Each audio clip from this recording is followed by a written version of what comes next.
بسم اللہ الرحمن الرحیم۔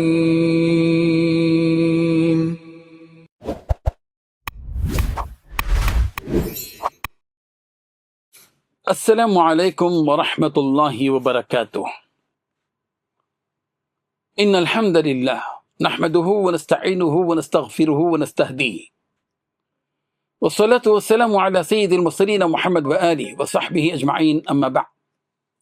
حاضرین و ناظرین، یہ درس حدیث نمبر 409 ہے اور آج کا عنوان ہے چلنے میں، رفتار میں کبر و نخوت، غرور و گھمنڈ نہ ہو بلکہ تواضع اور انکساری ہو۔ روایت سماعت فرمائیے، ترجمے کے بعد تشریح کی جائے گی۔ بسم اللہ الرحمن الرحیم۔ عن علی بن ابی طالب رضی اللہ عنہ قال كان النبي صلى الله عليه وسلم إذا مشى تكفأ تكفؤا كأنما ينحت من صبب، رواہ الترمذی۔ ترجمہ یوں ہے، حضرت علی بن ابی طالب رضی اللہ عنہ فرماتے ہیں کہ رسول اللہ صلی اللہ علیہ وسلم جب چلتے تو آگے کی جانب جھکے ہوئے ہوتے، گویا کہ اونچی جگہ سے ڈھلوان کی طرف اتر رہے ہیں۔ بزرگان محترم، نبی کریم صلی اللہ علیہ وسلم کی چال ڈھال کے وقار اور سنجیدگی کو نہایت بلیغ انداز میں یہاں بیان کیا گیا ہے۔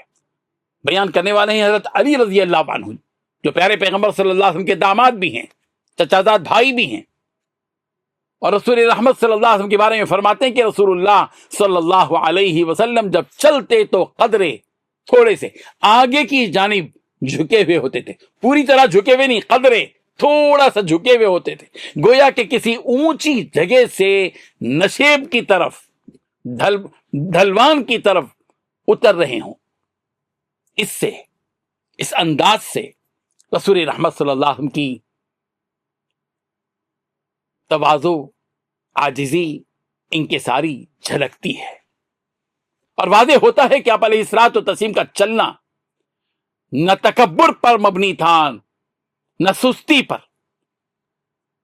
آپ کے چلنے میں نہ غرور تھا، نہ گھمنڈ، بلکہ آپ علیہ الصلوۃ والتسلیم کے چلنے میں، آپ کی رفتار میں وقار اور فطری توازن تھا۔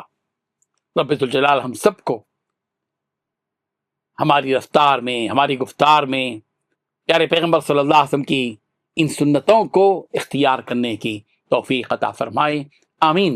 وآخر دعوانا ان الحمد للہ رب العالمین۔